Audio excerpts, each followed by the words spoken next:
Hello, everybody. Hi, my name is Vange Tapia. I'm broadcasting live from beautiful Los Angeles, California, in a very sunny and hot day. I do apologize. We're supposed to be streaming this on Facebook, but it's one of those times that Facebook doesn't want to be friends with Zoom. So we're doing it on YouTube, which is more friendly, honestly. So I'm very, very excited to welcome you. Thank you so much for those who are joining right now. I can see pretty much some people from Mexico logging in already here on YouTube. And today I'm very excited because I have been able to be in touch with three amazing people, which are not ordinary at all, but they do extraordinary things. They have extraordinary abilities, and I've been admiring them since I met them. The three of them, they're just fantastic. And I just wanted to introduce you to them because I'm sure their experiences and whatever they have to share with you is gonna impact on what you do. It's gonna make you wonder and see things in a different way, and you'll see why. So thank you so much again for joining. Please write down on your comments, where are you watching us from? If you have any questions, let's wait until the end so we can address them. And if you have any comments, please welcome and just type whatever you want and share the love and share this video on your Facebook account or whoever you want. So again, I'm Vange Tapia. I'm an actor slash producer. I'm the founder of Actor Slash and Connecting Slasher, and I'm a former concierge. And this is how all started it. I love to be in front of the camera, but I also love to travel. And that guided me to be in my past a hotel concierge and also an on-camera host for the travel channel online of Discover America. This is how I met two of the ladies that I have today. And I'm going to start with one of them. She is an amazing keynote speaker. I remember when I was a concierge back in the day, I had my friend Marco just saying great things about her.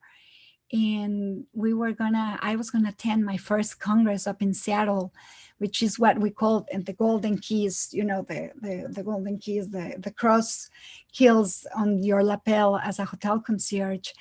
And they had a Pan American Congress and they invited Mexico. And it was our very first one, at least for me. And that's where I met Justin, my husband, by the way. And they invited my first guest that I'm going to introduce you in a moment.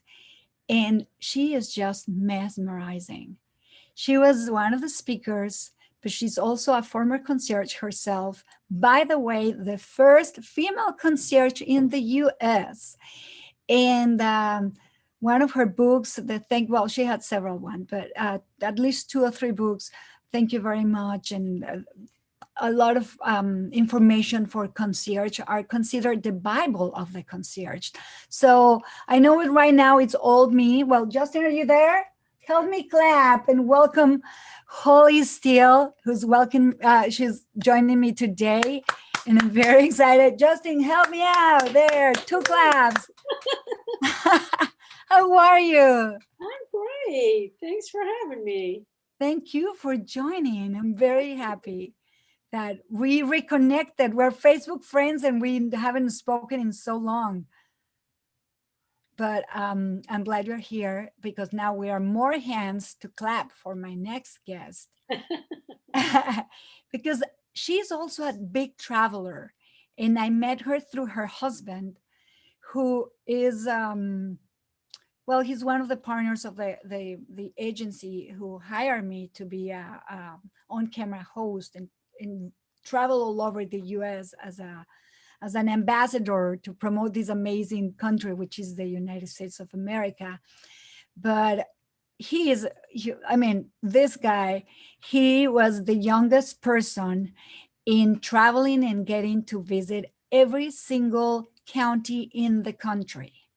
So you can tell how interesting he is. So if he's that interesting, he couldn't marry anyone less, but someone like his wife. And she's also a traveler, of course, and a connoisseur. But of course, she has a very particular style in way of living. Everywhere she goes, she kind of hunts. She's always constantly hunting down for beautiful stones and beautiful gems and everything that can be part of her collection of jewelry. She's a jewelry her smith. I always forget that word, and a designer, and she just does unique pieces that nobody else are going to have them. She's not going to make two of the same. So be sure that if you get one piece of hers, it's unique. And she is fantastic. And never after John introduced me to her wife, we became good friends. And sometimes when they come to Los Angeles or when we go to Seattle, hopefully next time we'll be in Hawaii, where she's connecting from. Justin and I had an amazing time meeting them. So please help me welcome Jolika Takipe. Oh, Jolika! Hi. How are you? Good. Look at that. Can you tell she's in Hawaii? It's actually the day looks like that picture today, but yesterday it did not. It rained a lot. Really? So it was much needed. And you are 3 hours earlier than us, Yes, than Los yes, Angeles. In LA, yeah. So right now, if it's 4 o'clock, right there, So it's 1 o'clock. Yeah, it's 1:17 here now. 1:17 now. Yeah. Well, now we're more hands to clap to my next guest. Actually, he's my brother. I normally wouldn't say, but we have the same last name. But I'm actually very proud of him. And it took me a long time to convince him because he's amazingly talented. Rodrigo is his name. He's afraid of heights. He doesn't like to be in heights. He will be afraid to go on planes or go on high buildings. Or of course, he will never hang himself from anything or climb a tree or anything. And to combat that, he became a flying trapeze artist. And and I remember my big brother Gino told him, Rodrigo, what do you mean? You're a tennis pro. My dad, he was ranked one of the top 10 tennis players back in the day in the 1940s. I got the date wrong the other day. He was a tennis player. So Rodrigo and Gino were very proficient in tennis in a competitive level. And they also represent Mexico in badminton. And he's just great with rackets. But then he discovered working for Club Med trapeze, flying trapeze. And he's like, I want to do that. And my brother said, but you're afraid to heights. He's like, I'll just close my eyes. And so he did it and he became a professional person, but he gave that up. He opened up a school called Arca. He married a gymnastic lady and they both put together Arca. They founded this artistic school for trapeze, flying trapeze. But then they gave it up to get a family, to put a family together. And now they have 3 beautiful children under 4. And now he twisted and switched the page. And now he is not longer doing flying trapeze, but he uses his circus knowledge to his advantage. And I tell you why. Please welcome Rodrigo Tapia. Woohoo, Rodrigo! There he is. Hello, everyone. How are you? Good day from Australia. So Jolika is 3 hours behind us, and Rodrigo is one day, he's connecting from the future because it's like 10:15 in Australia, Sydney, but on a Saturday, correct? Yeah. This is Saturday, pretty much 10:20. So yeah, calling from the future, if you want to call it that. Yeah. And Holly and I are the only normals. We are in a regular Western time. No one's normal in California. Yeah. Living in the present. in the West Coast time. But thank you so much, guys, for joining me. And I'm now very excited that more people are joining from on YouTube. So thank you. I can see a couple good people. So keep those questions coming, guys. So let's start from the beginning with Holly. You were the first female concierge in the US.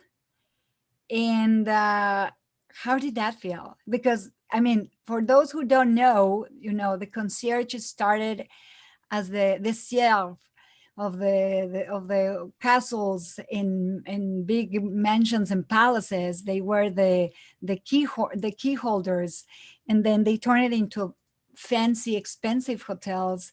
And then we have this beautiful lady right there. You did like 17 years, or how long were you a concierge, Holly? I was a concierge for 17 years, yeah. For 17 years. How did that happen? Were you always in the customer service?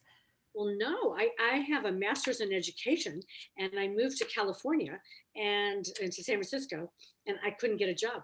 There were absolutely no jobs for special educators in it was 1976, and there weren't any jobs. And so I thought, well, what am I going to do? So I went and I worked for a tour company, and I was selling tours in the back of a lobby. And the reason that this tour company was there was because Gray Line had the monopoly on tours in San Francisco in the 70s. There were no other tour companies in the whole city, but one in such a tourist place.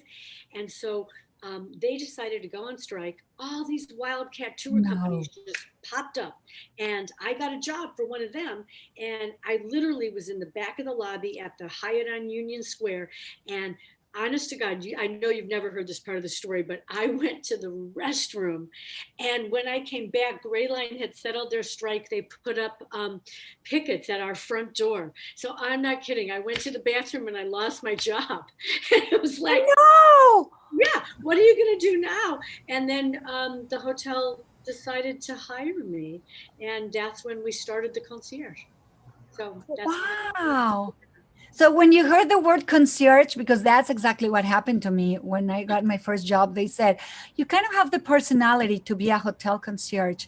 And I felt that I will be the person who cleans the place or something. And I was like, what? Concierge sounds like, no, you get to be in the reception and get to eat everywhere and give good recommendations and tours. You're the good side of the receptions, the lobby. So 17 years. right. But here's the thing. I didn't know what it was then either. I didn't know. Me neither. One day I was walking down the street in San Francisco, and there was a Town and Country magazine that was for sale at a little, stand. And on the cover, it had pictures of all these guys all over Europe with two telephones in their ears. And the thing said, nothing but nothing phases the omnipotent concierge. And I'm like, what's that? And so I bought the magazine, I read it, and I went, I'm going to be that. I want to be the omnipotent concierge. That's what I want to be. And so that's how it all happened.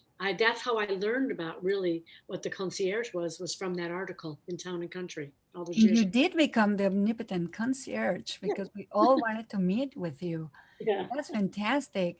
Let's continue with that in a moment. How about you, Jolica? Because you were born you grew up in 3 different countries. You were born French. Well, actually, yeah, well, kind of. Hawaii is kind of its own country. But my mother's from Bordeaux, France, and I was born 40 miles south of Paris in La Rochelle or Orleans. And my dad's from Maui, Hawaii. But my dad being military, met my mother in France. We lived in Boston and Germany, in Oahu for a little bit. And then my dad retired in Washington State. So I did a lot of moving around, but that's probably how I got addicted to traveling.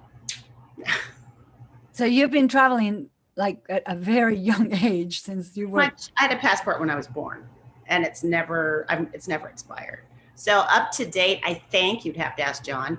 I think I've been to 46 countries. That's amazing. That's very cool. And when was it that I mean, because I know you were saying that you were like doing some sort of a lot of sports, dancing, and then what prompted you to start creating jewelry? Well, I started dancing hula when I was 4. I quit when I was 10. I started At taking 4? jazz and ballet, all that stuff through high school, college. I was also a volleyball player, basketball player, needless to say, active. I went to the University of Washington. I wanted to be a sports therapist for professional athletes. But as life takes a turn, that program got cut at the University of Washington. And I was so upset that I took a design class for the summer, fashion design class. So I ended up getting accepted to FIT and FIDM. I chose FIDM in LA. At that time, there was a lot of gangs, and downtown LA was not the place to be. And all the New Yorkers that came to that school went back to New York. I went back to the University of Washington and I finished my degree in visual advertising. So I kind of have a science brain and an art brain. So thereafter, I decided, I met this guy at spring break at Fort Lauderdale, who was a British gentleman, and he had been on the road for 2 years because that's what the Brits do when they get out of college. So I thought I was going to get a real job and I was going to be a CEO of a company by the time I was 30.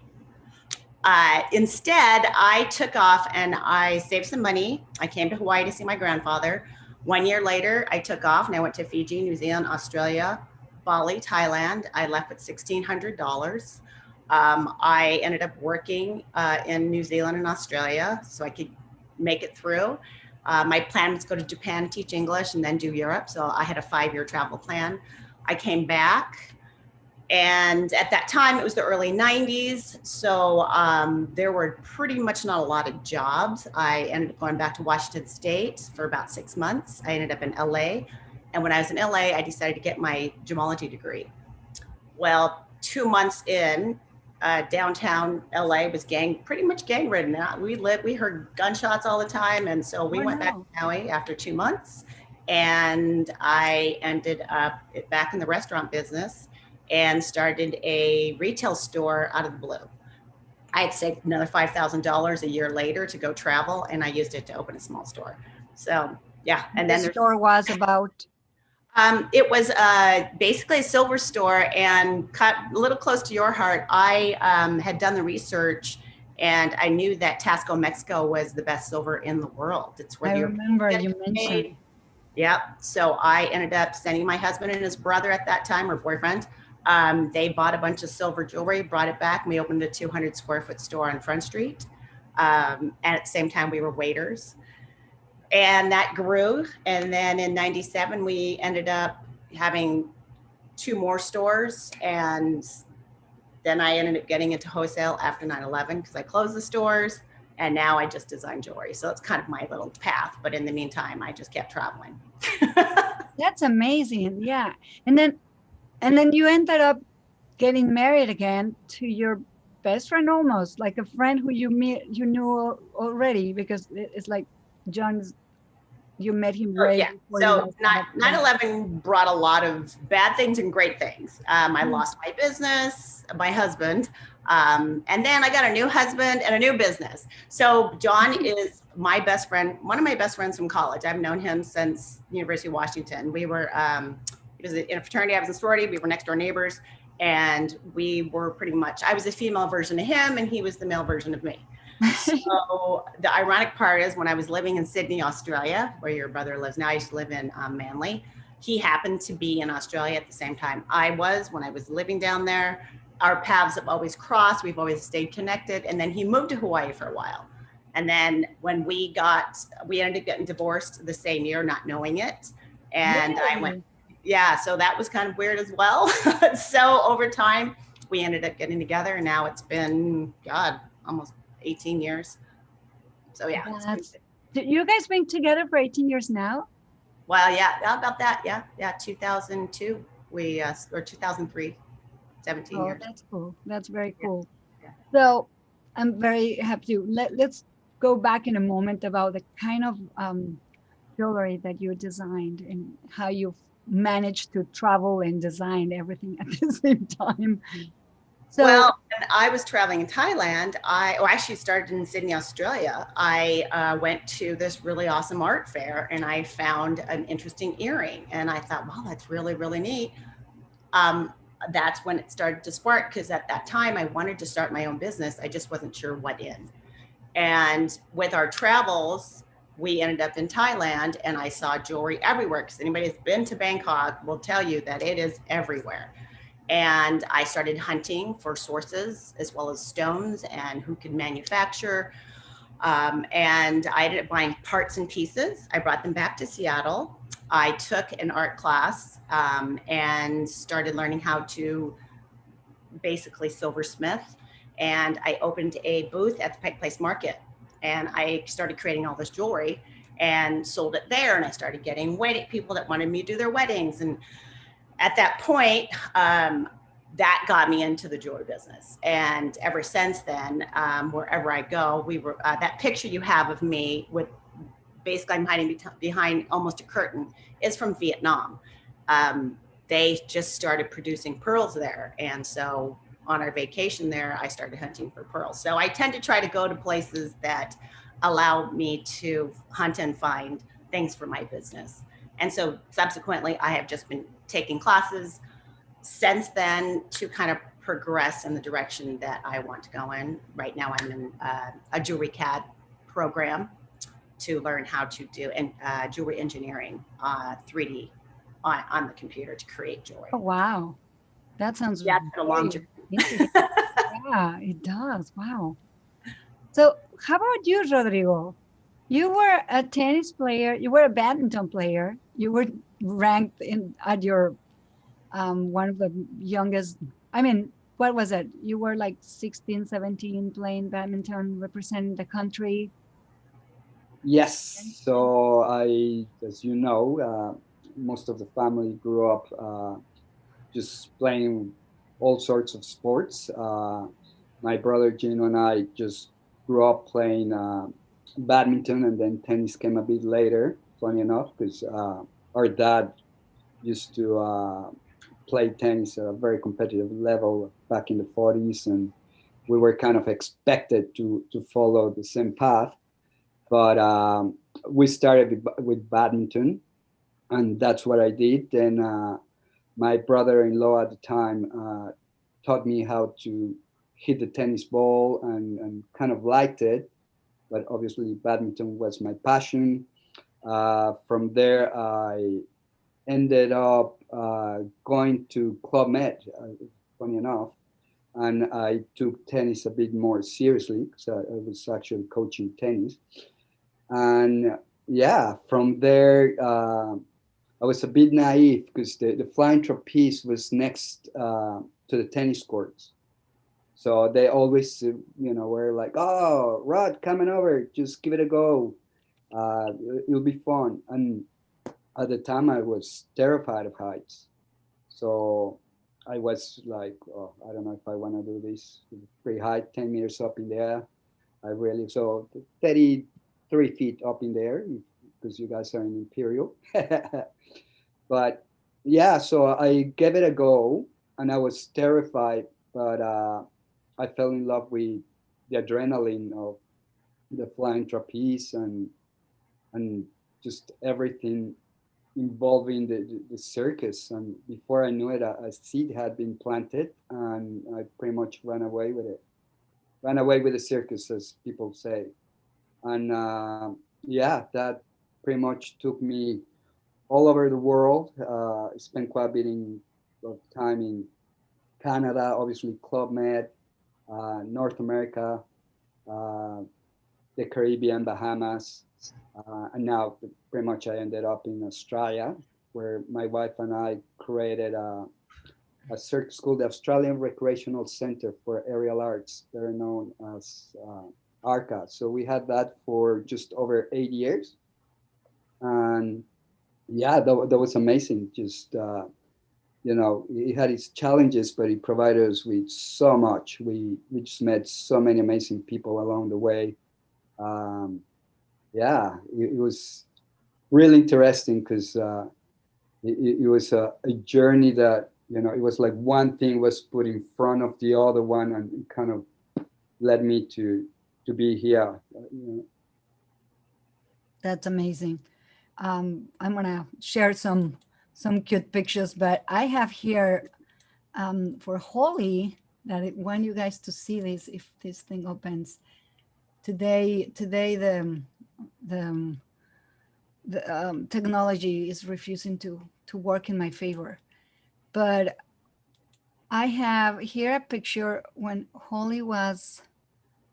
Let me see. Let me know if you guys can see it. When she was on her as a concierge, can you see it? Yep. Can you see the picture yet? Oh, I that's think great. is this Holly the first time you were? That was actually, yeah, because you know what's fun about that? Okay, so I think Hyatt used that. Well, I know they did. That was in one of the Hyatt's brochures. So that was Henry the doorman and Dwayne the butler and Holly the concierge, and that was in a big glossy brochure. But the outfit is really what's interesting because because I was the first female concierge, but I thought that I should dress like men, so I wore that morning suit. I literally had a morning suit made for a woman. So that's what that I had the cravat, and I had that had tails, that jacket had tails, and I had a skirt made out of that material. So anyway, that's kind of interesting. So not that's new. Yeah, that's everyone. Right.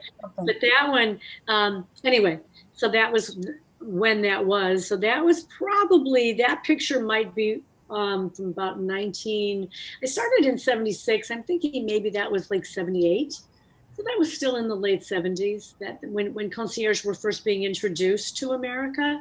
And so they were promoting us, and it was interesting. Yeah. And City Concierge had that kind of wardrobe, let's say it, uniform, right? It was very, very corporate, very. Well, but look at the butler. It really wasn't corporate, because nobody corporate would ever Yeah, do the butler wasn't. You're a right. morning suit for a woman. But see, the butler, he's in a morning suit. So that's like, what that's called, like very formal, what someone would get married in Great Britain, probably. Right, that's true. That's true. I will think. So that's what they look like. And I made one for myself. That was my idea of what I should look like. And then over the years, it softened quite a bit. And then what happened that you became a speaker? You stopped being a hotel concierge, but when I met you, you were no longer a concierge, but you were, well, the CLEDOR, which is the International Concierge Association of Golden Keys, they really, really honor you. They have named you and honor you many times. And inviting you to their congresses. So you've been a keynote speaker and kind of giving us sharing all your experience with many of us. When did that transition happen? The transition happened in 92, but the idea happened about 3 weeks after I was a concierge. Really? Yeah, because I have a master's in education, and I did love my career as a concierge. I adored it, but early on, like really within weeks, I could teach this. I could absolutely teach this, and that's what I could do. And so I thought, well, I'm going to write a textbook on this. And I started to do that. It was, I wrote my first program, was it 1980, I think? I wrote my first training program in 1980. I called it Courtesy Training for Profit, to the Art of Service. And that's a painting that my husband did. I love it. It's amazing. Yeah. So then I wrote my first training program, and nobody wanted to hear anything about it. So it was definitely not, a totally smooth thing. It was uphill, but I finally quit my concierge job when my first book came out. And so that's where'd you get all those, from Facebook?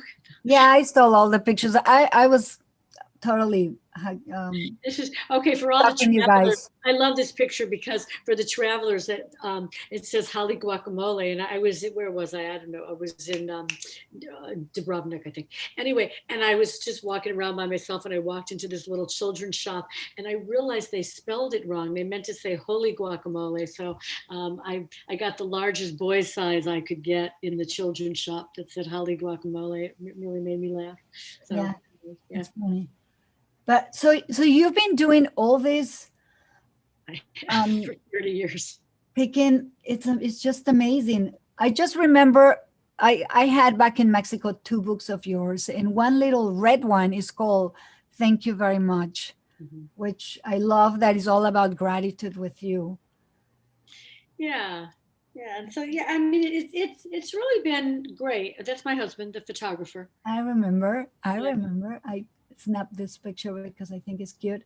This is a picture that I'm sharing with you and Tom Wolf. Uh, he was the first American concierge, right? That's right. And the fact that he was in San Francisco and the first American concierge, the reason I got to be the first female concierge in America was because I was also in San Francisco. So I was in the right place at the right time and doing my job. So there we are again with you and me and Tom. That's really cute. Yeah. So, right now I'm into acting and everything, but back in the day, I was like, when you are in the concierge world, you just want to meet these two. It was just, to me, it's like meeting Tom Cruise and and Brad Pitt or something like that. It was just fantastic. I was just like, this is so awesome. I just love these pictures so much that I had. This is in China, remember? Yeah. Our dear friend Marco. And that picture, I have that picture. I love that picture. you have that picture too. That's so cute. Yeah.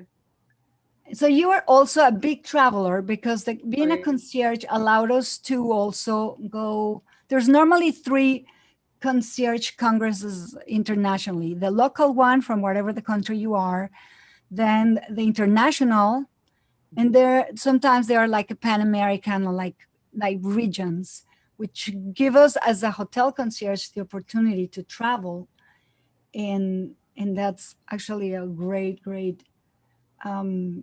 to see the world as well. And now this is pretty much you. I can't believe it. You can just go in your backyard and go get some. It was my friend's backyard, but yeah, California. And so, yeah, that's so funny. So this is now, right. But yeah, I've traveled all over the world, and I've spoken in probably more than 20 countries, and my books are translated. And I've really had a very enriching career. So it's been great. And it's really what I teach is the heart of service. I teach the understanding of, like, I figure everybody can teach anybody, really. I could teach telephone manner. I know how to do that, but that's not really what I do. I help people navigate all the emotions of serving people.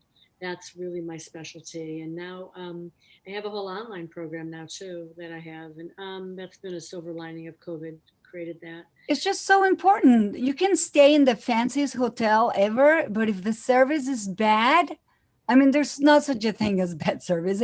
You have service or you don't have service. And if you have bad service. Yeah, I mean, you have to provide good service that matches with everything. Or you can just go to the cheapest hotel, little place here and there, and the service is outstanding. So it's just about a good attitude and a good etiquette of whatever you do. And a willingness, I mean, like, in wanting to put some love out in the world and kindness and be able to make a difference in all of those things that humans really want. And they have an opportunity when they're in hospitality to be able to do that.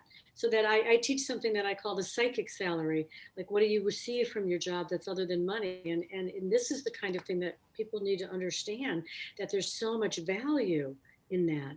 And so, yeah, it's really about love and heart, and that's the part that really interests me, and just using the idea of a world-class concierge to be able to segue into any kind of business, because I've worked in every business from like NASCAR to Bank of America to you name it. I just have taken the idea and brought it into all sorts of businesses all over. Yeah, I'm glad. I remember also when I was in American Express. Oh yeah, You were, yeah, with Marco. that was the best We job. just loved you in Mexico, just so you know. You have But they sent me to 14 countries to train the black card and the Centurion. Oh my God. all first class, the whole thing. 14 countries. It was the best gig I ever had, bar none. That was great.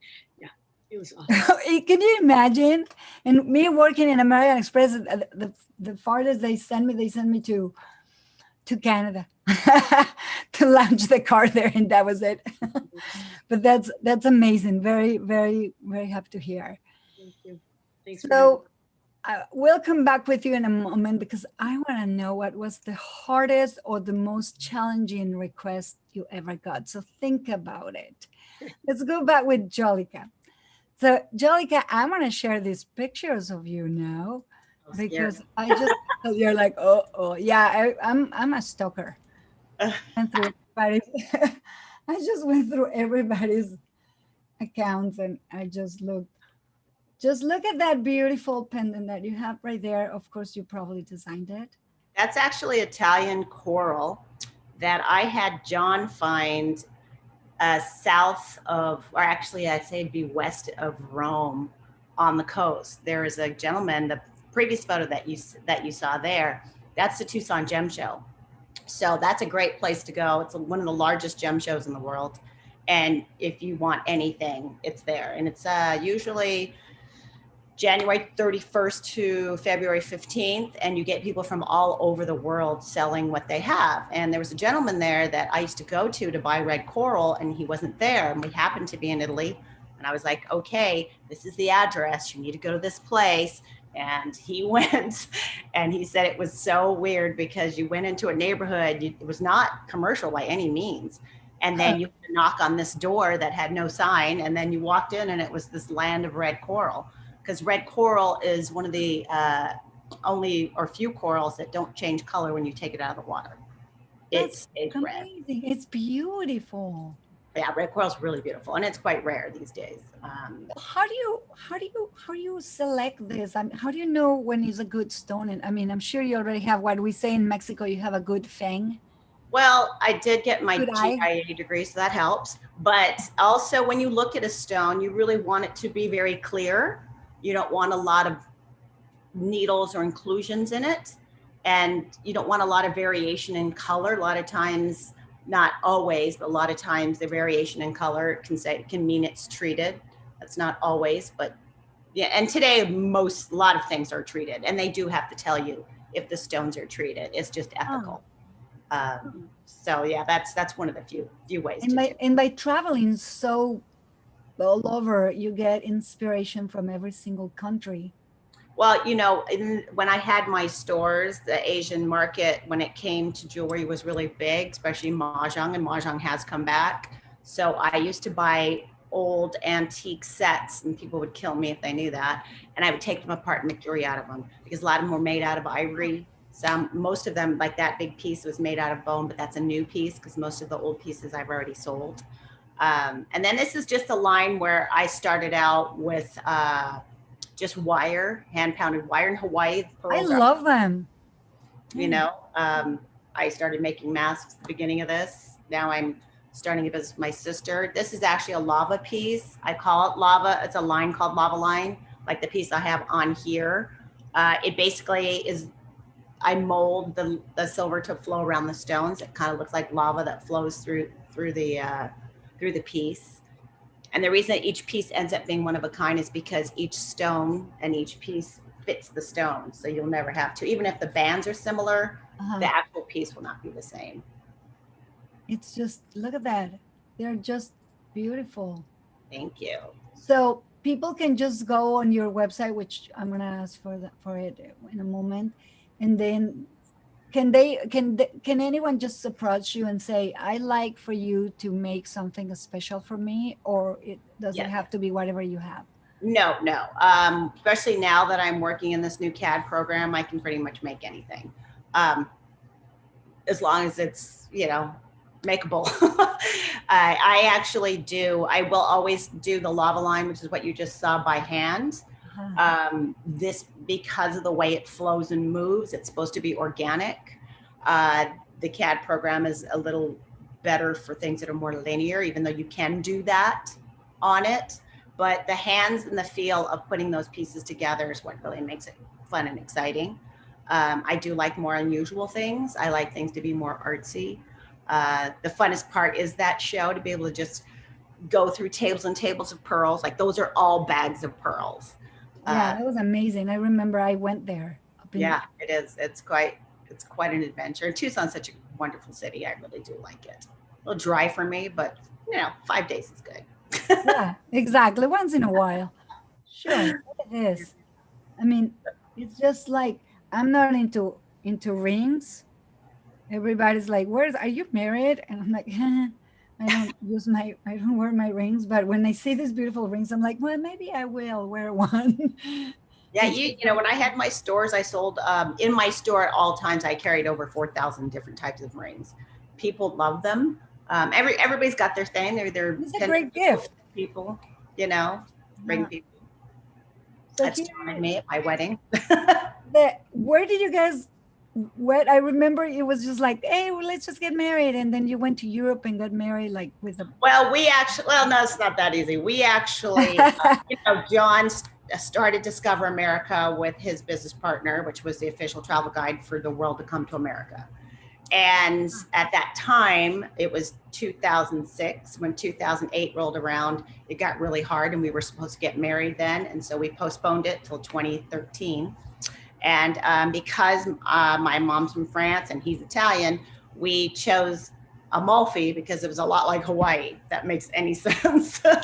So we ended up going back. We used to go to a show in Berlin every year, and every year we would go to Amalfi and just meet people. And Amalfi is a lot like Maui in that sense of everybody kind of knows everybody. It's big family. So we needed a place. We started talking and making friends, and we put our wedding together in about 4 years. And we ended up with 105 people at our wedding in Amalfi, and it was spectacular. And so it was neat because we made a lot of neat friends there. And it definitely gives you Amalfi town, not so much Amalfi town is mainly Italian, not so many tourists, as well as like Positano. And that's what made it, for us, made it really special. So yeah, it was really, really good. This is actually. When you're traveling, I saw these and I'm so jealous. I used to live in New Zealand, and I used to go back a lot because it's not that far from here. For me, it's a place I would move. It's very European and Polynesian at the same time.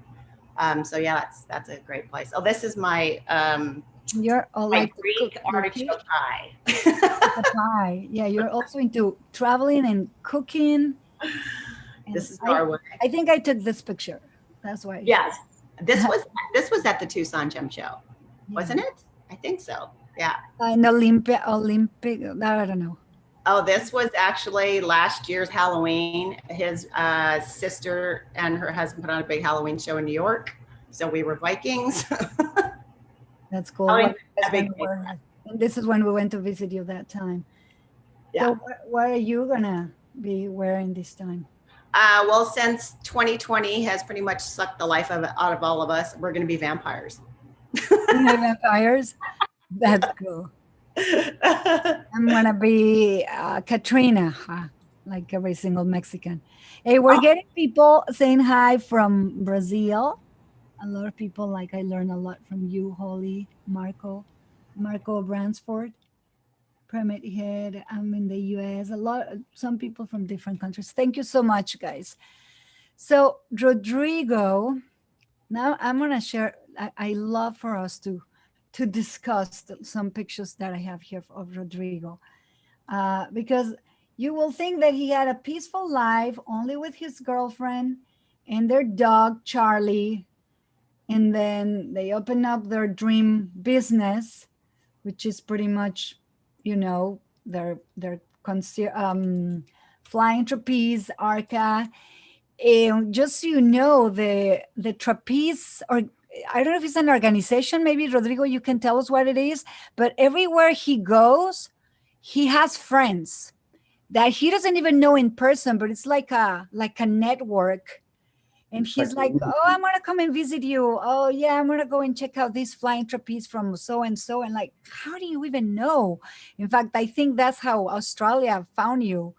They were looking because there are not really that many flying trapeze instructors out there. So they offer you a job and they brought you all the way.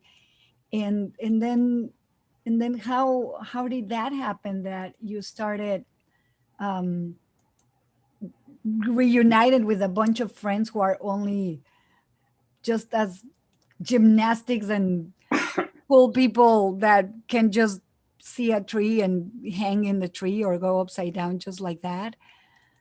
Yeah, well, yeah, circus itself is a community, and it's very welcoming.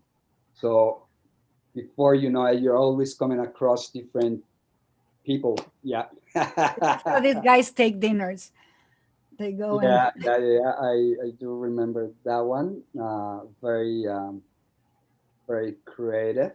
I think, I believe that was my birthday. Oh, look at that photo. your Charlie on your trapeze. That was your first indoor trapeze, your first school. I remember I went to visit. Yes, that's right. Yeah. Yeah. So I was brought to Australia by Circus Arts, a company. The owner's sister did a bit of work with me at summer camps, and then they invited me to come to Australia, and That's you and your wife, right? So she's a, no, that's not Cassie. I think it's someone. Yeah, that's not Cassie. So really, yeah. Rodrigo, when you go up there, you close your eyes now, or you just keep your eyes on the target? Yeah, I kind of had that free spirit of just going with the flow and just let the waves take me wherever. And I rarely plan. This is on his wedding day. Like, who goes upside down? It's all about going upside down. Yeah, and that was during the tequila line. Oh, that's my wife. We went to visit you. He always wants to be upside down. That's Justin. Yeah. So you married Cassie, your gymnastic. You used to work together, right?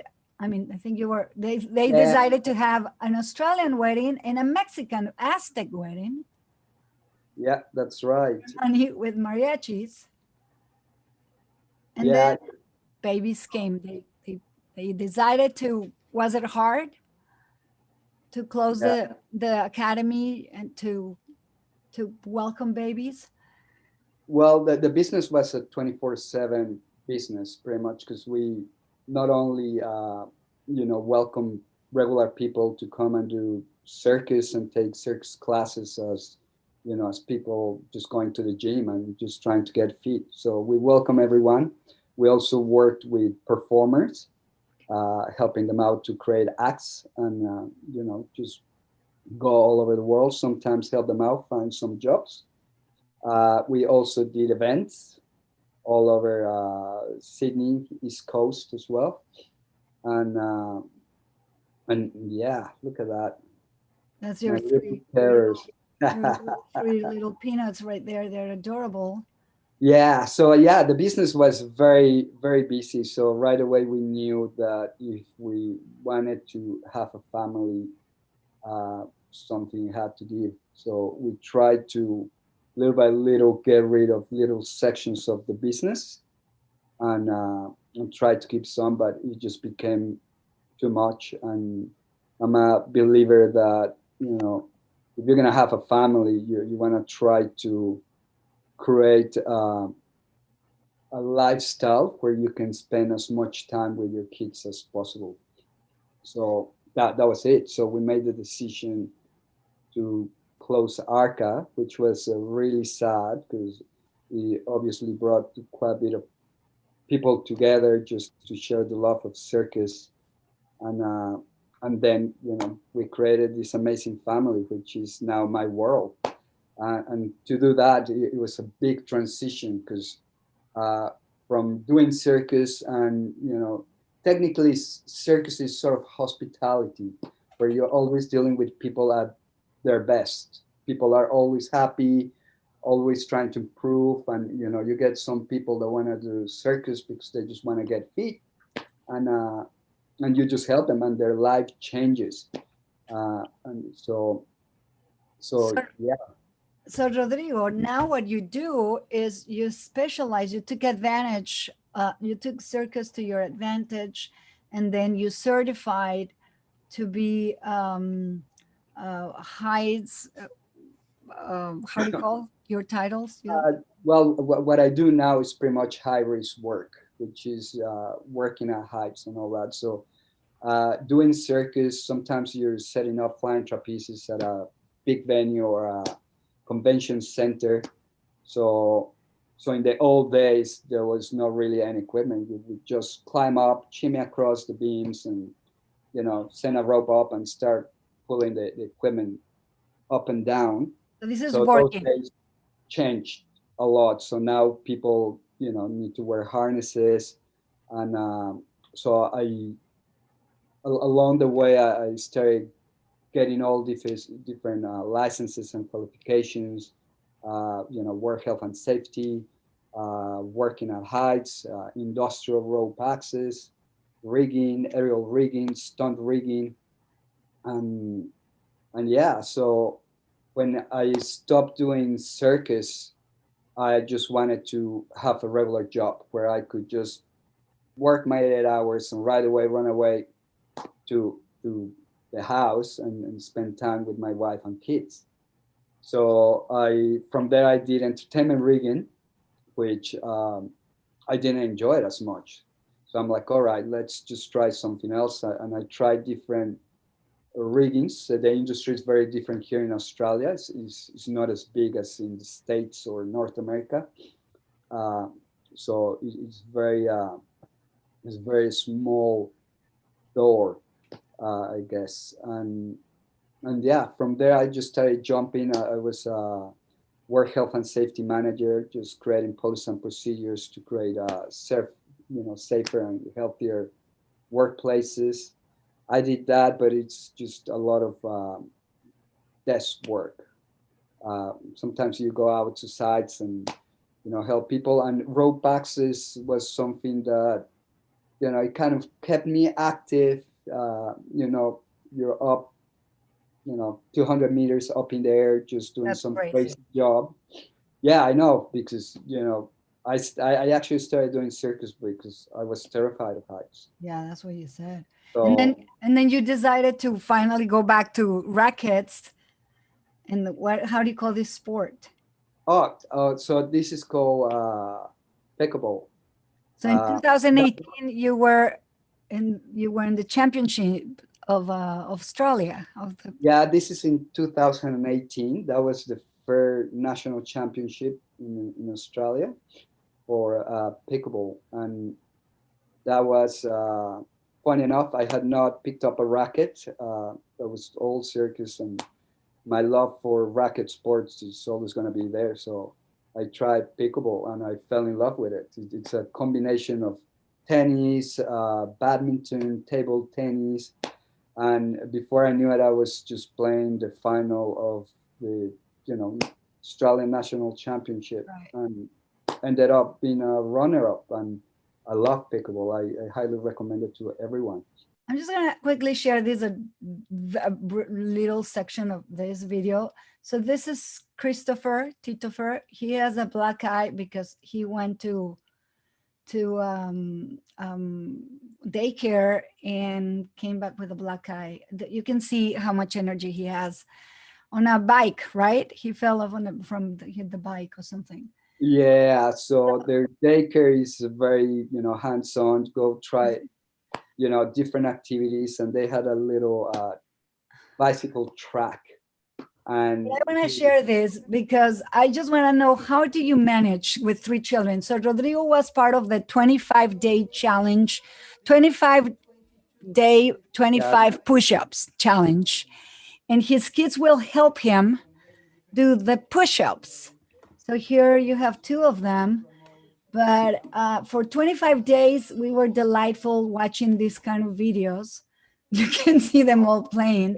I'm just gonna and they just keep interrupting and all that. And so I just need to share it. And this is baby Pompies. And Oh, then it's just my favorite video.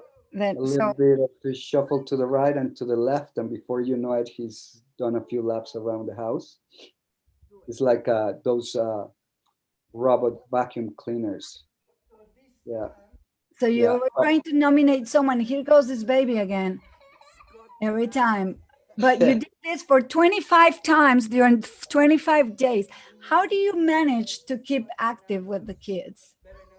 Oh, well, you just have to go with it. It's like the circus, like my whole life. You just let them loose, and just I mean, we're go. coming from a family of 10 children. Yeah, I got invited by a really good friend in Mexico, El Doble, Luis Lopez Guerra, and he invited me to participate Well, in the 25 push-up challenge, just to raise awareness for mental health issues, and especially exactly. I wanted times. to know what was the purpose. Yeah, exactly. So it was just doing 25 push-ups for 25 days, and each day nominating a different person. So I started doing it, and before I knew it, my kids just were jumping around me and wanting to join, and so I decided I cannot do this without them, and they were pretty much in every video. They were my little circus group. It became a sensation. The baby push-ups. And here I stopped it in the wrong moment, but here goes but the baby again to grab the cell phone. So they're just like little minions, little, I don't know, gremlins. You put water and they multiply. It's Oh just yeah, amazing.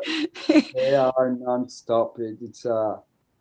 It is funny because now looking back at my circus career, my circus life, and I just love my family life right now. I enjoy being a parent. We're even thinking about having a fourth baby. Funny enough, a lot of people would freak out about it, but my wife is a sleep I'll consultant. freak out. I'm perfectly fine with no kids. It's cool that I get to play with my nephews and my nieces, and I'll return them when I'm done. Here you go. Oh, I think it's the same case of Jolica and Holly, right? You guys didn't have any kids either. We're just like, the nephews and nieces are fantastic. You get to play with them, and then you return them when you're done. It's Well, just travel, I think okay, it's yeah. hard to have an animal, a child, a bird. You really can't Plants. travel a lot. I don't even have plants. yeah. I mean, really, it's like taking care of living things, even though I'm really into service, taking care of living things is just too much for me. No, like looking at those babies, it's like, and I stopped the video before, but he did it 3 times, and it's just like he did it with his butt, and it's like, oh, Unbelievable. it's Oh just yeah, amazing. But they're adorable. I love them and I adore them. So, yeah. Holly, where can you be found? Where can people find you? I love to know your website. My website is the name of my company, which is Thank You Very Much Incorporated. So you just go, Thank You Very Much INC, and it's all one word, and that's it. Thank You Very Much Incorporated, because those are my favorite words. So, And are you like busy on social media? You're not into social media, no, right? I'm into social media. I like Facebook, but then my nieces always goes, yeah, don't do Facebook, do Instagram. You should do Instagram. I was like, I don't know. So I do LinkedIn and I do Facebook, and well, because I think for extroverts, social media is just great because you like to kind of be with people. So I like that part of it. But I know that Instagram's the thing, but I really haven't gotten into that. And so if someone wants to follow you on LinkedIn, where would be the in It's just Holly Steele, Stiel. And so, or on Facebook. got it. Yeah. And so you still obviously busy now that you're gonna move to Asheville, North Carolina. is it gonna affect your work? You still is into traveling wherever people invite you to be part of, right? Well, yes, and nobody's traveling right now, and Yeah. everything's virtual, so it really doesn't make any difference. And Right. actually, they have airplanes everywhere. It's not a problem. So when we come back, I'm, sure. But I'm not really sure about the speaking business anymore. I don't know if it's ever going to come back. Not like it was. I don't think it is. because even though live events are really important, and I don't know if companies are going to invest in them the way they did before. Everything's going to change from this whole experience, everything, because people have realized they don't have to have these big offices. So I don't know Right. what's going to happen to cities. They don't need these big events, feeding people for days, paying for all this stuff. I mean, it's a really big deal. So I'm not sure. But one of the cool things about Asheville, North Carolina, is that it is the epicenter of storytelling in the United States. And I'm really very attracted to learn that particular craft because I've been a storyteller my whole life. And there's an entire genre of storytelling in those mountains. And I'm really interested as soon as I can to learn about that because I'm going to be there. And so that sounds really interesting to me. I remember when Miles and Brand USA sent me to Nashville, and it was Asheville. fantastic. You're right, yeah. Yeah. And you're a book author. You're a writer as well. Yeah. How many books do you have? Have you? I have 6 books, and I've been writing a lot recently. I write a friend every day. I have a friend who was widowed a couple years ago, and I started writing her every day just because I wanted her to hear "I love you" every day. And it turned into this whole thing now that and this is what I do every morning. I write to my friend, but it's just like a vehicle to be able to share feelings and whatever's going on. And so, and sometimes poems come, and sometimes, really like interesting things come, and sometimes nothing comes. It's like boring. I just, fill around on what I had for dinner or what I'm watching on TV. But sometimes things really come. So it's like a different phase. I call it my 4th act. So we'll see what's going to happen. I don't know. So, but your books are all different. What is more or less what you write about? Well, the first, 2 of them are about the hotel concierge, and then, a few of them are really about customer service, and actually 3 are about the hotel concierge, and then 2 are about customer service. And then I wrote a book called The Wisdom of the Wizard, and in that one photo that you had where I'm holding a magic wand and walking through the woods, I love that one. I created a magic forest, and well, the magic forest was there. I didn't create it. I just saw it. And I gave tours to little children dressed like an elf and carried my magic wand. And I have all that on video. So if I can figure out how to get that online, I will. And now I don't know what the mountains are going to bring, but I've had a lot of creativity living in a redwood forest. And I wrote a little book called The Wisdom of the Wizard. And it's the things I've learned from living in a forest and the redwood trees. So it's just kind of an evolution of creativity. I always tell my clients, oh, if you don't like an idea, don't worry about it. I'll get another one. That's how it works. Yeah. Is that the way it works with you, Jolika, as well? Oh, if you don't like this earring, I'll get you another one. Yeah. I mean, I was in the service industry for a long time, so I do understand what Holly's talking about, but I took that experience and brought it to my own business. Being from Seattle a lot of my life, Nordstrom's was always a big representation of how you should treat your client. And that really is, if they need something, you get it for them. And I do the same thing. If you have something and you want to, especially for like my wholesale clients, if you're sitting on something, you can trade it out. If you're somebody who wants to take a piece of your jewelry that you had for a long time, want to turn it into something else, then we can do that too. So for me, it's really about making you happy. And I think that's the most important thing in life, is to be happy. That's probably why I live on Maui, because it makes you happy. So how long does it take you to do you do everything from home? How long does it take you to do, say, that necklace that you have right now? So this piece, to actually create the piece in wax, can take, up to an hour. If you want to actually cast and make it, well, just because it's wax wire, it's very delicate. You have to heat it up to make sure there's no cracks in it, to make sure everything connects and molds together. If you actually do a lost wax on it and you cast it, well, that's going to take you probably 4 days, because one whole day is just for one piece. Yeah, for one, but you put it on a tree, so you can make 8 for pieces this large. You can make 8 on one stem, inside one mold. So you basically have to melt out the wax, then you have to pour the metal, and then you have to saw it off, polish it, set the stone. There's a lot to be involved in making jewelry.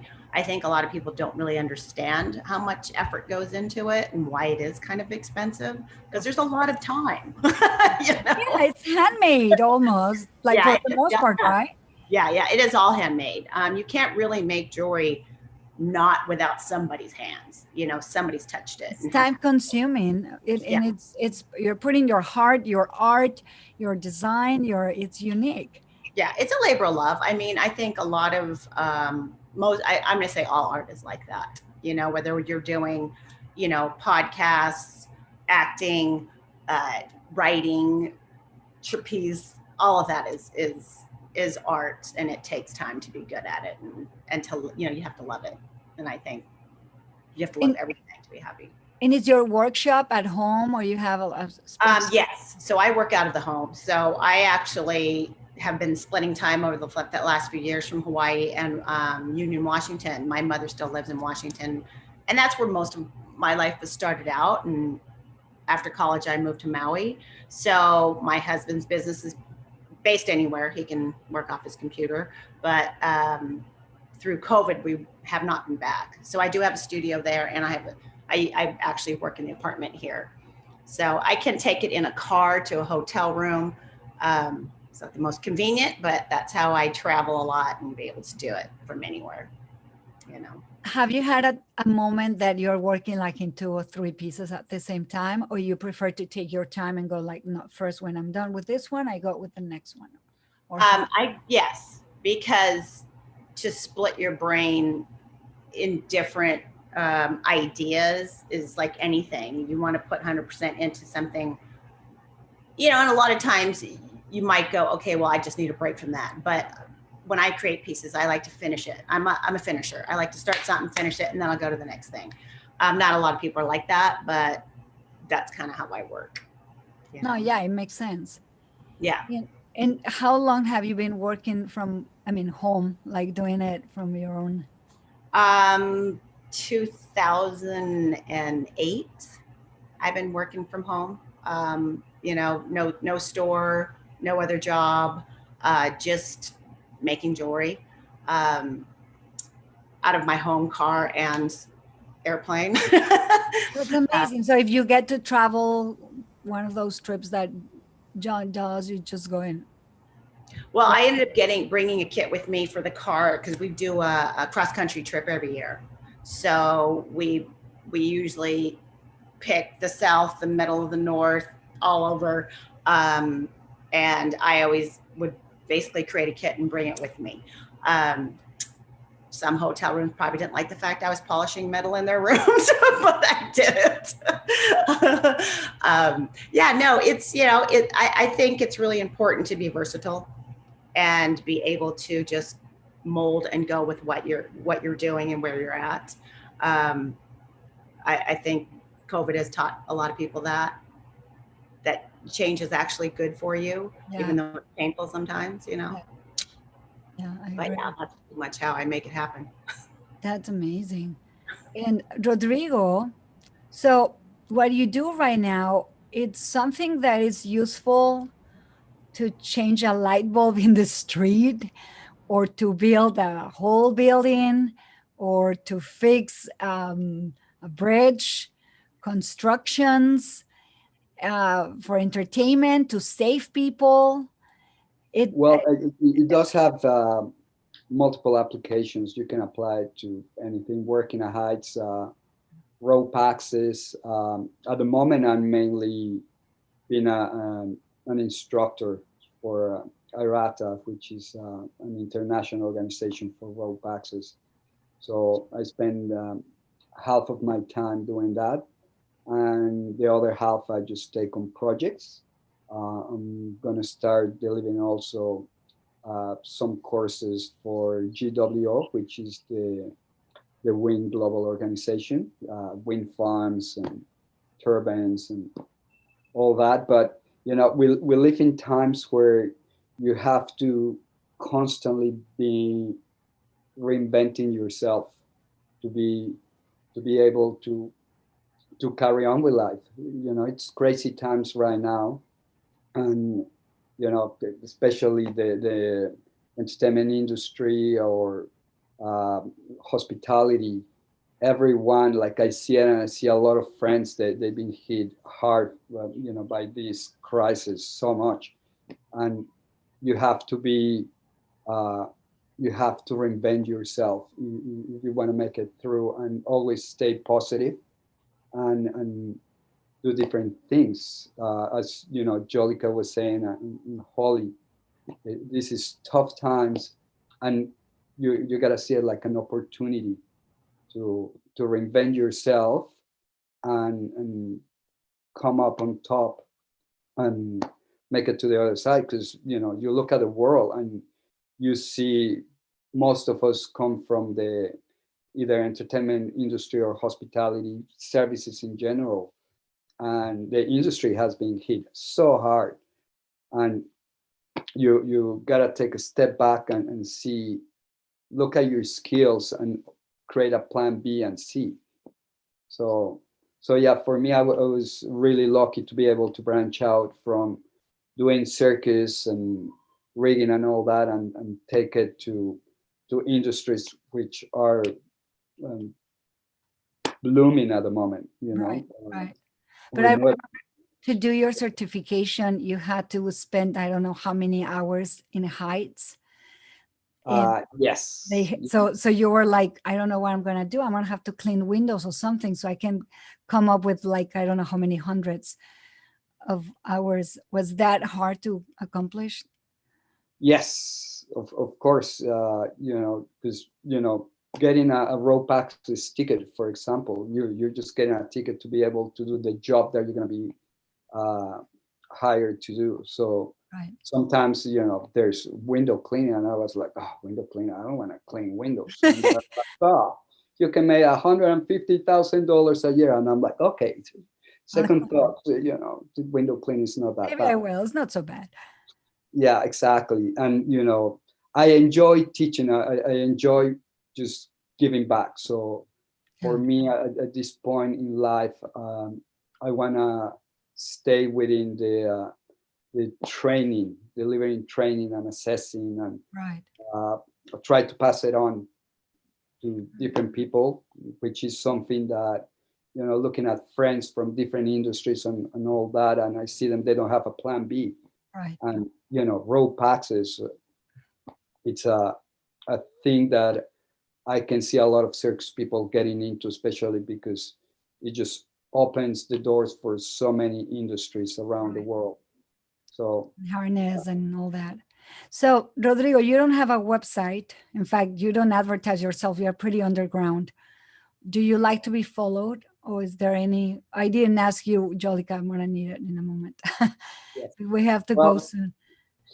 at the moment, at some point, You when can we do it had through me. the circus school and all that, yes, we wanted to have a website and get followers. But right now, I'm just submerged into I'm just family me. life, being a parent and all that.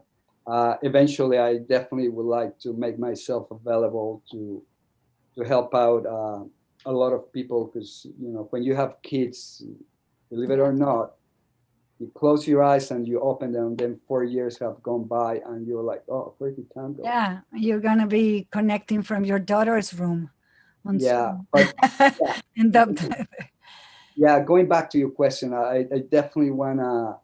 I feel like I have a lot of experience, and a lot of different skills that I would like to share with everyone. So at some point, I would like to offer my services, and kind of help out people in need. That's the thing. I'm always trying to do something to give back to the industry or people. Same with circus. We always did a lot of work with Aboriginal kids or kids at risk, yeah, I remember. That's good. and all that. And that was our passion. Right. Sometimes people are money oriented, and I was more like, to be able to be happy, as Jolica said, you gotta do what you love. Mhm. Well, we have to go now, but before we go, Jolica, I'm going to go back in a moment with you because I need to have your website.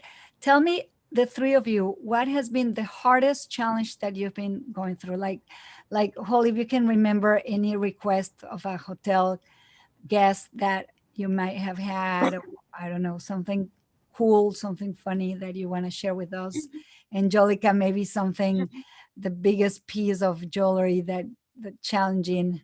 And Rodrigo also any something that might happen on the trapeze or while working. We're gonna ask about changing nappies for Yeah. Elliot. Oh, Yeah. well, we know Rodrigo. Okay. How about you, Holly? Well, I just think that actually to be a concierge and do every day and maintain enthusiasm is probably the hardest thing. But one of my favorite stories is they changed the price of the hotel 20 years in, and they were 25 years in, and they brought it back to the original price. The marketing department thought that would be a good anniversary gift, and our entire clientele changed. And every single solitary person wanted to go to dinner in Chinatown, and the team who worked the evening was absolutely insane over this, as it was hundreds and hundreds and hundreds of times a night. Where do I eat in Chinatown? So I went to a fortune cookie factory and had the restaurants that we recommend in Chinatown put inside fortune cookies, and then I had big to-go bags and put them on trays. And then whenever anybody asked about a Chinese restaurant, they took out the fortune cookie trays and they said, pick your fortune, and that's where you'll go. And so that was one of my favorite things I ever did as a concierge, to think creatively and figure out a problem so that it became fun instead of a problem. That's an excellent idea, because there's nothing worse than a client wanted to go to the trendy restaurant that you know it's impossible to get a reservation. So this, like, here, the cookie will tell you what restaurant you want to do or whatever. Yeah, so that was fun. That's a good anecdote in short. Good. Thank you so much, Holly. Jolica, how about you? Well, how detrimental is jewelry? I'd say probably the hardest thing for me is at one point I got so busy that I had to make about 1,000 pieces of jewelry, because say a pair of earrings has 4 pieces, and then you have to drill a pearl to put it on the piece, then you have to hammer it 2 days before I have to leave on a 2-week trip. So for me, and I couldn't take it with me. That might be the hardest thing. I mean, jewelry's not that hard. It's enjoyable. But yeah, that was anyone to help you. Did you get John to help you? No. When the thing is, you think it's easy when you do it until you try to teach someone how to do it, and then it's not that easy. I always thought it was easy, but no. So yeah, that was pretty. Putting 16 hours a day, and then you can't move your hands. Your eyes are like this. Yeah, I think every jeweler will tell you that happens to them at certain times, because, like we were talking earlier before we came on, it's feast or famine. It's always a lot of things in this industry are like that. But yeah, so that's pretty much all I can think about. And what's your website? Where can you be? Actually, you could start out on Instagram. It's at Jolica Jewels. And then my website is jolicajewels.com, and Facebook, same thing, Jolica Jewels. So you just have to spell my first name, which is Jolica, and then Jewels at the end. Gotcha. And thank you very much. It's been very fun. And Rodrigo, so you're challenging right now, it's changing diapers to Elliot? Yeah. Yes, diapers are definitely a challenge. No, I think now it's funny, just the change. We normally deal, doing circus or hospitality and all that. Mainly you deal with people at their best and, being happy and all that. As now I'm in a different industry, so you're not always dealing with people being super happy and being, that available to you to try new things. So that's been a challenge. And also, in circus, it's a lot of convincing people that are super fit. A lot of them are athletes, but they don't have the confidence of doing things, and helping them out to believe that, hey, you're super fit, you have everything you need to try this new trick, go for it. So convince them and allow them to allow themselves to be able to go for it and do that. As now I work with a lot of people that have a lot of belief but not much of the skills. Yeah, so sometimes, they just want to go up and start getting near an edge 200 meters up, and you're like, hey, where's your harness? Or you need to be connected, or Oh my you know God. yeah, Okay. you're There, yeah. working below people working at heights, and no helmet or something like that. You're like, oh, wait. So it's sometimes that's can be quite challenging from one end, when you have all these people that are athletes, Right. but they don't have a lot of self-belief, and you Right. just have to take them by the hand little by little and get them to where they want to be, so they can deliver the idea that they're creating in their act. And now it's just telling people, hey, take a step back, it's 200-meter fall. Okay. Yeah. Oh my God, that would be awful. Well, thank you so much for joining, the three of you. I really appreciate it. I admire you a lot, and I'm excited, beyond excited, that you accepted to be part of this today. Do apologize for Facebook not cooperating and collaborating, but we got the streaming, at least on YouTube. And I wish you the best. Thank you so much for those people who took also the time to come and join. That I can see your comments from different countries. Thank you so much, really.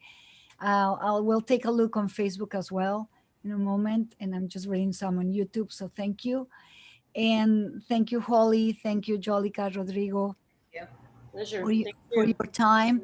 One last thing, please. Anyone who's watching, if you want to follow Actor Slash, is actorslash.com. 2S, letter S in the middle. All the handles on social media are Actor Slash as well. And for me, it's vangetapia.com. And my handles are also vangetapia.com. So I'm going to quickly snap a picture of the four of us. So smile. Smile. 1, 2, 3. And there you go. Okay. Thank you so much, guys. And we're going to Okay. now disconnect this, but I appreciate it. Thank you. Thank you. Thank you. Bye-bye. Great Thanks so meeting you much. all. Take care. And Jolica. Hi, nice meeting you. Yeah, Meet you beautiful. all. Thank you. Bye. Thank you, Thank you. Hermanita. Gracias. Thank you for welcoming to your world. And